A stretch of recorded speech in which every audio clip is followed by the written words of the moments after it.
Facebook last Friday, and that one was amazing. We met so many neat people and some awesome businesses up there. And but I just want to say something real quick about the prayer cards, because we've gone to a couple now and we've gotten a few of these cards. I thought, this is kind of whatever. I wasn't really that big into it. But when I got them, they really are encouraging. And it's just fun to get mail that's not like junk and it's not a bill. You don't get much mail anymore. I don't know about you guys, but when you get a handwritten letter in the mail, you're like, oh my gosh, everything else just goes aside and you open that first. That's right. So it was really cool to see, to get that. So I'm excited that we're doing this. Yeah, and you know what? The one we got at Christmas time, you guys remember when Paul sent them out at Christmas time? Oh, awesome. We love it. Keep it up. Yeah, those were really impactful. So real quick, I'll introduce who we are. We're Chris and Tara Borghese, and we've lived here in California now for 3 years. We've been following Bonnie around the country apparently for the past 20 years. We both lived in Ohio within like 15 miles of each other for 50. How long did you live in Ohio? Well, I lived there 3 times, but 5 years. Okay, so we lived there at the same time, when we didn't know each other. And then she moved to North Carolina, then we moved to North Carolina, then she moved to California, we moved to California. So God had a plan for us to meet. We finally did it. Yeah. So Stalkers. yeah, that's right. So we've been, and Bonnie introduced me, invited me to 2 years ago when we first started getting involved in some business things, invited me to come to Tentmakers. So thank you, Bonnie, for that. And then Chris started coming about a year ago. And so we have 3 children, and we have been married, we'll be 26 years this year. And our children, all 3 of them are entrepreneurs, and our oldest is a Marine. And we have 2 grandchildren that live out in Oceanside. I wanted to say Carlsbad. Oceanside. And so we've been in business now together for, we've been figuring this whole thing out for about 3 years. But prior to that, Chris was in the corporate world for 20 years, 20 plus years. And I'll let him kind of tell a little bit about that.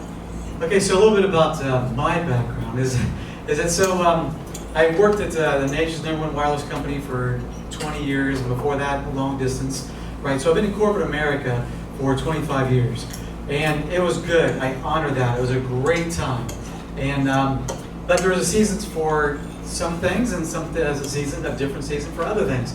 So at the end of 2015, I was shown the door, right? Been there for close to 20 years. All the call centers that you see for the nation's #1 wireless company, I had a hand in putting up. So I rose myself up the corporate ladder, worked really hard, which is where we're going to get to in just a second. Our first point. Do you guys want to know what the secret is to how we can work together? And the title of our message is, how can you work together and still want to go to bed together at night? A little risque, yes, I know.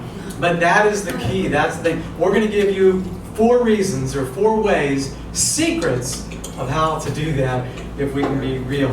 Permission, though, we're going to tell you, permission to be real. Do we have your permission to be real? Yeah. You're going to see us raw and real, right? We're not coming to you with, hey, we've got this all figured out, right? We're still on our journey, but it's a lot like marriage. You're still working on things you've got to remember, things you've got to do. But I have a question for you. Who here works like entrepreneur-wise with their mate? Anyone? So we've got, like 4 or 5. Good. Okay, here has a mate, but you go to work or they go to work, and you're like you think like you have. Well, we have 2 different paths. Like they go to work and I stay here, or I go to work and they stay here. Is anyone in that situation? Okay, there. Good. How about anyone single and is like, Chris, you're not speaking to me? Anyone in that particular? Okay, I'm going to tell you this message.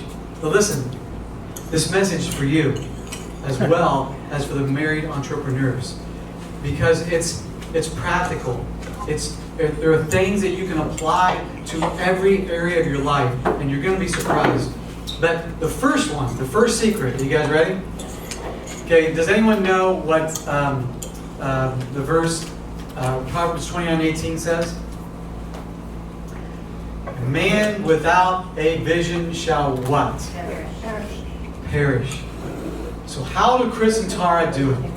Right? So I can tell you the very first thing is, number one, is that we have to have a vision.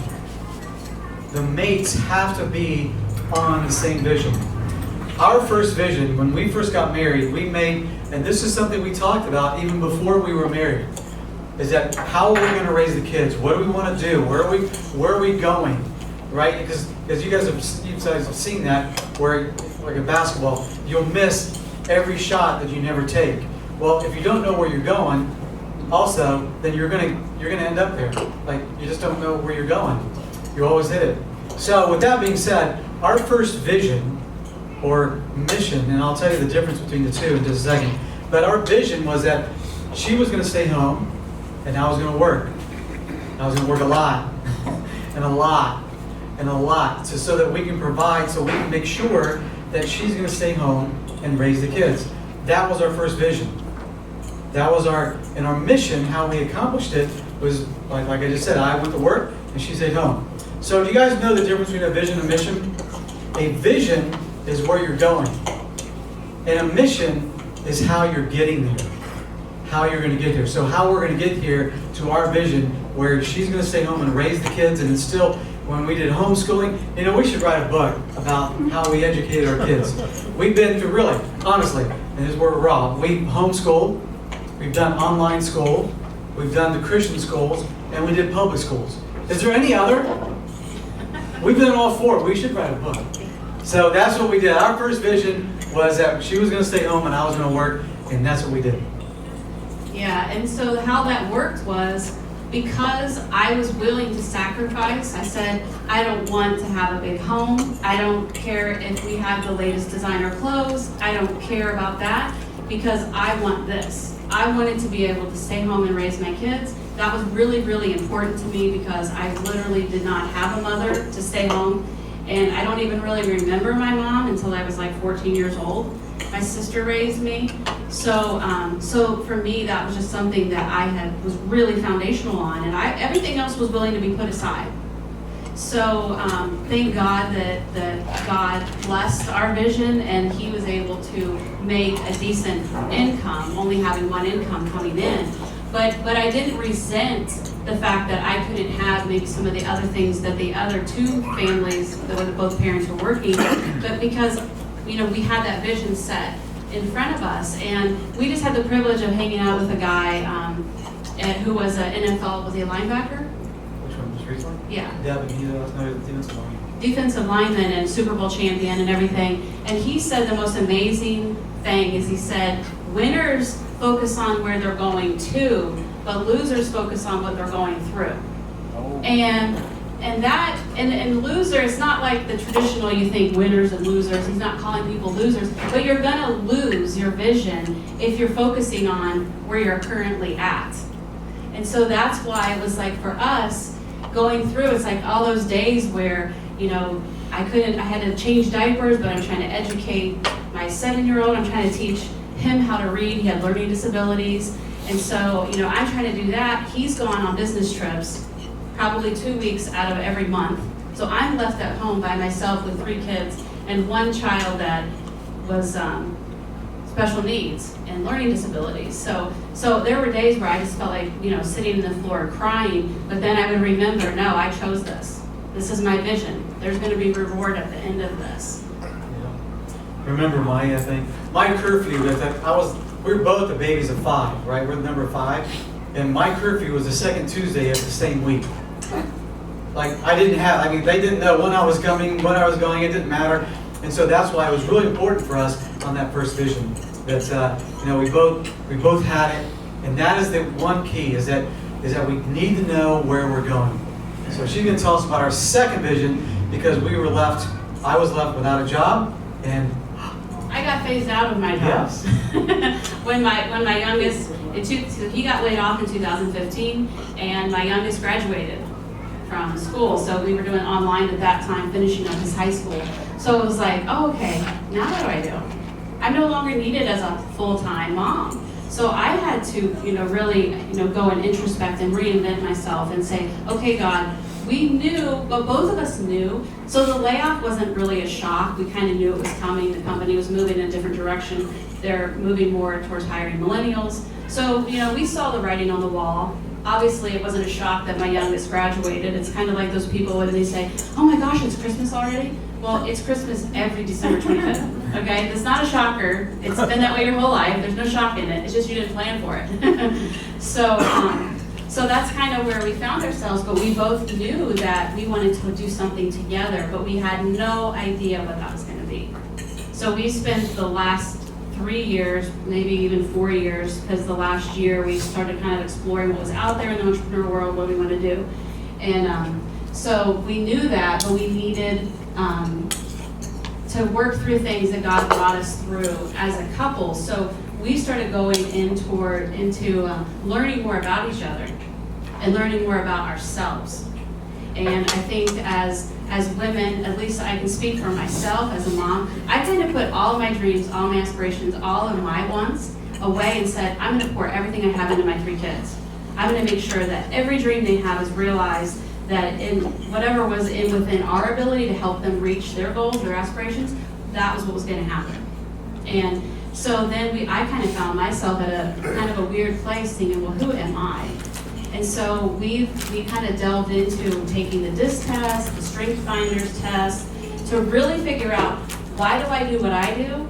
Why does he do what he does? And then also finding what are our gifts, our spiritual gifting, and how can we show up in life at our ultimate best?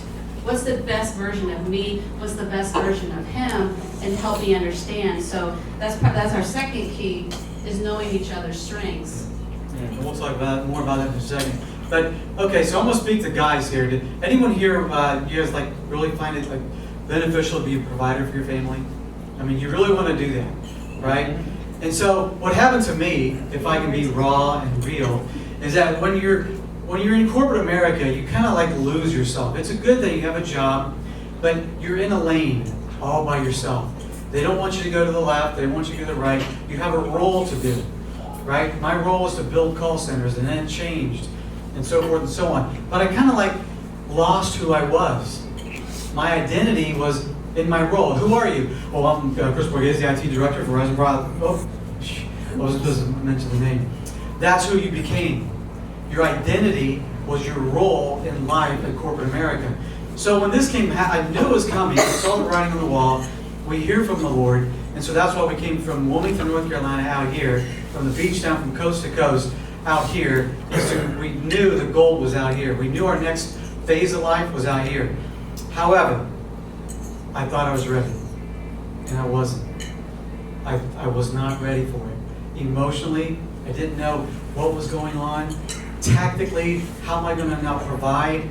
So now not only did I have the whole thing where you work for bosses that aren't favorable to what you're doing in life and ridicule you, and you guys have all had bosses like that, right? You have good bosses, bad bosses. When you leave a company, you leave the boss, you don't leave the company. And so, with all that being said, I felt beat down, just beat down. And then I get into entrepreneur world, okay, well, I'm out of here. I'm not doing corporate America ever again. And now it's I'm not providing any money. I don't know what I'm going to do. So now I'm in this weird funk, wasn't I? Yeah. Oh my gosh. It was a very dark time. Dark time. But I was able to pull myself out with the Lord's help. Pull myself up by learning and growing and gaining new skills, the digital marketing, what we do, learning and growing to the point where now we're surviving. We're doing okay now, right? So that's a good thing. However, I had lost myself. And the point here was that, but during that time when we were talking about that it was dark, at times I went back to corporate America. I tried to go back. And it was just like Egypt for the Israelites. Let me read for you guys a verse. Exodus 16:3. If only the Lord had killed us back in Egypt, they moaned. We sat around pots filled with meat and ate all the bread we wanted. But now you have brought us in the wilderness to starve us all to death?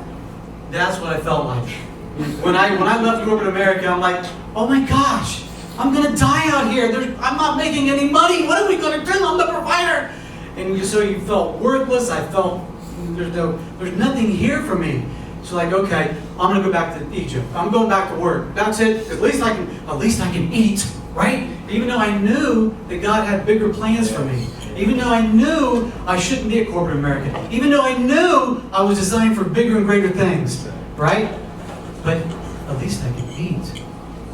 I'm going back to corporate America. Okay, so then I went back to corporate America. I interviewed. This one job interview, I'm going to be real, okay, right? I went to Arizona, I had 8 interviews. 8. So on number 5, I'm in front of this guy, and I'm like, I can't do this. I just can't do this. I was sick to my stomach. I'm going through, like, what am I going to do now? I'm in Arizona. I have 3 more interviews after this, and now I got to fake it. I really want this job, and I'm like, I can't be disobedient anymore. So at that time, after that 5th interview, I'm leaving Arizona. I said, that's it. I'm cutting the umbilical cord, and I'm going all in on something other than corporate America. So that is my Egypt story. Has anyone ever been there? At least I can eat, right? The trusting of the Lord and all that. Well, yeah. Yeah, I was actually in Florida at the time, and he called me and said, even if they offer me this job, I'm not taking it. And that's faith, because, as we're watching our 401k that we've worked for 20 years to build, going down, down, down, savings being drained. But, one of my favorite, I was in a Bible study fellowship for years. I don't know if any of you other ladies have ever done BSF, but you spend like 9 whole months in one book studying that particular passage and lesson. And so I studied the whole life of Moses, and it's just one of my favorite stories in the whole world. And I just heard a message about, that when the Israelites, that it was only going to be an 11-day journey to get from Egypt into the Promised Land, and there was a battle ahead of them, but God commanded that they go around the battle because they weren't ready to go through that battle. And I feel like this whole last 3 years for us, God led us right through it because He believed in us that we could get on the other side of it. And so it's like that's having that vision. Had the Israelites had that vision in their head solidified, where we're going, they would have focused on where they were going and not what they were going through, and they would have made it in 11 days. And so there's so many lessons to be learned in the Bible about. I just look at them and think, what the heck's wrong with these people? Why wouldn't they go up there? Look at this land of milk and honey, right? But that was scaring me. They had to go in there and fight, but not alone. Not alone. And so that's kind of where we found ourselves. Like, do we go back to Egypt? Do we go forward? Do we go back? Do we go forward? And it's having that vision. That's been the main key for us. The number one solid key is that we have a vision to impact the world on a greater level, and it's not about us. It's not about us. When we get our eyes off of ourselves and realize who we're following and we can trust in Him, that gives us the strength to move forward and not crumble and not turn back and go back and just settle for mediocrity. Because that's not what any of us are made for, is mediocrity. So the second key to being able to work together, number 1 is the vision.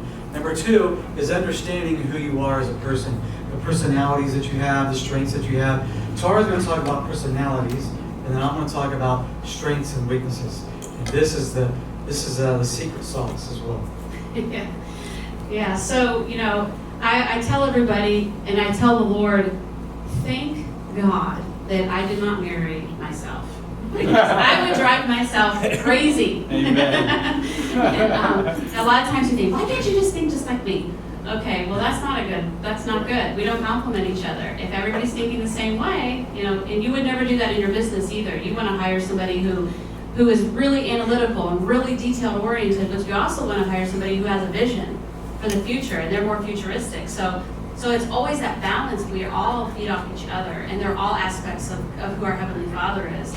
So going through, we both took the DISC test, and so where I'm a researcher. What was my number 1? Or no, never mind. That's strengths. On the DISC, I like to think things through. I'm a very thought-provoked person. I love to get in really deep conversations. I like to do a lot of research, and always want to know more. I want to know everything about a topic. And I'm real superficial. But finding out like what Chris found out when he went through his disc. So he's at home working as an entrepreneur, and he's by himself.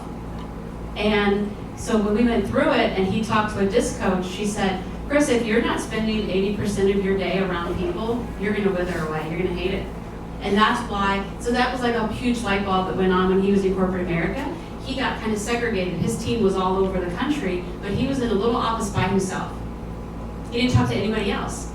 And so he needs that, where I don't feel like I don't need that to feel fulfilled. I don't need that to feel gratified. I go out and pour everything I have out, but then I gotta go home. I gotta go home and recharge and be by myself. That's just how I am.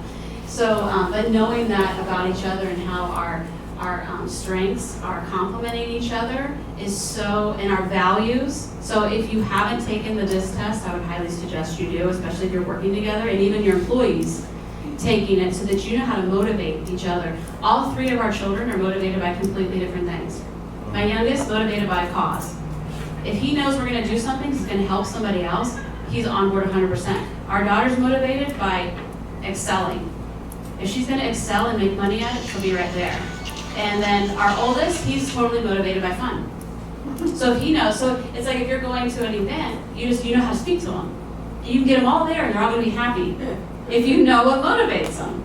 So you can't talk the same language to each person, so it's really, really vital, and it's been key for us being able to get along. Yeah, one thing in personality, if we can get a little glimpse of what we're like. In the mornings, hey, I get up 3:30, 4, I sleep in the 4. Right? So I've already had 3 hours at times of thinking about business, of worshiping, yada, yada, yada. So I'm ready when she gets up, I'm like, let's go, I want to tell her everything I've learned, right? The Lord taught me this, and He showed me this, and here's a good business idea. Well, you know what? What I learned on this entrepreneur journey is that you just can't, when she wakes up, I can't throw up on her, right? She's got to have time, she's got to have her coffee, she's going to have to let me ease into my day. Right? Give me some space. So you see the personality, understanding how your other person is, whether you are leaving every day or if you're with your wife or husband, understanding the personality is very key. Now I'm going to talk about strengths, weaknesses. So, I rose up the corporate ladder at Verizon, and people would, they loved working for me. Praise God, right? It's because my main strength is I'm empathetic. Empathetic. Do you ever know that? Empathetic. Am I pathetic? No, I'm not pathetic. No. And so what that means is that I have the ability to feel what people feel. And I'm also a developer. I like to develop people. So people love working for me. They just loved it. Okay, now, here's where the rubber meets the road when you're an entrepreneur. Okay, I'm used to giving orders and people saying, hey, they work for me and this is good. Hey, we'll figure it out. Bada bing, bada boom. So now you come home. And now you're working with your wife. Do you think that works when you have to go to bed with her at night? Hey, I need you to do this. Hey, how about doing this? Not like a dictator, but when someone reports it, you got to give direction. You got to give an understanding of what has to be done here. Let me just tell you, that doesn't work. That doesn't work, right? This is fun. It's good. It's good. And here's the funny thing is because one of his other ones is futuristic. He likes to think big picture, where I'm a doer. I want to get it done. I don't want to sit in a meeting for 30 minutes. As soon as he says, we need to get this done, okay, bye, see you, I'm going to go. And then he wants to keep talking. My son works with us, so him and I are identical twins. And so we're both oh my gosh, can you just go get this work done and stop talking about it? And but his role is valuable. And so knowing that, and I honor our differences now, where before it's easy to resent each other's, your differences. And but now it's man, I just want to sit and listen to him plan forward and go and say, where we're going to go do next, and this is what's going to happen next, because now we have a path, and he can set the path, and then Brady and I can actually get it done, and that's just so vital. It's been huge for us. And then we actually sent out, and we're going to send it out again if you haven't taken Strength Finders. There's a there's a code that we put in there, or a website or something like that. You can go and take it, and that way you can find out what your strengths are. The difference is taking it through like his business would give strength finders. We've done some of these things through churches and DISC. I think it's always with a hidden agenda is how am I going to get you to work harder? How am I going to get you? Are you a good hire?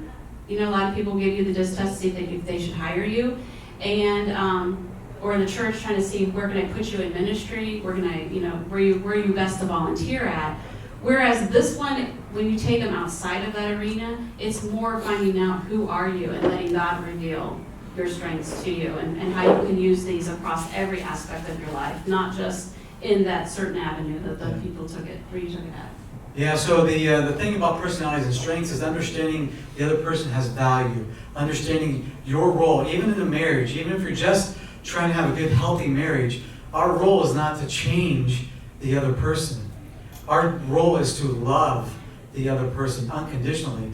And as I understand how Tara works, now we can have productive meetings because I understand how she works and how I understand where I want to get everything mapped out, right? And so valuing, honoring, and respecting those differences and saying, okay, how are we going to work together? What roles and what strengths are we going to put together for this vision to be accomplished, right? Because you have to, like we're talking, number one is the vision. You've got to know where you're going, but then using your strengths and weaknesses and your personalities to figure out, okay, what's the best path forward to navigate to get that vision done? Because if you get stymied, if you get hurt, if you get offended, if you get all this other stuff that could happen to you and get all bent out of shape, you're not going to accomplish the vision. We've got to figure this out. And we've toiled and we've had many conversations, hard conversations. Difficult. Like yelling and screaming, and it was real, wasn't it? Which we've never had before. Right. Exactly that. We've never had that. But that brings us to the next key, which we're not going to spend a whole lot of time on, but it's communication. It's communicating. And so everybody knows in here, I'm assuming you all know, communication is key to any relationship you have, no matter what relationship that is, to communicate and have clear communication. So I think probably the past year, we've implemented one simple phrase into our day. If he says anything that I feel like maybe offended me or I take it a little wrong, then I say to him, what did you mean by that? Because we all view life through our lens. Our experiences, how we were raised, marriages that we observed, things that people have said to us, wounds, whatever the case may be, we all have a lens that we see life through. And so when he would say something to me, I may take it completely wrong, and he didn't mean that at all that way. And then sometimes he may say, yeah, I totally meant it that way. And then I say, well, why? Then maybe it's harsh, like I need to be told the truth. So yeah, because if I don't tell him the truth, I don't love him. So, and if he doesn't tell me the truth, he can't be 100% honest with me and tell me, hey, you kind of screwed up on this, and on that sales call, you probably should have said this instead of that, or whatever. I need to say, yeah, you're right, because I want to get better at what I'm doing. Don't candy coat any of it.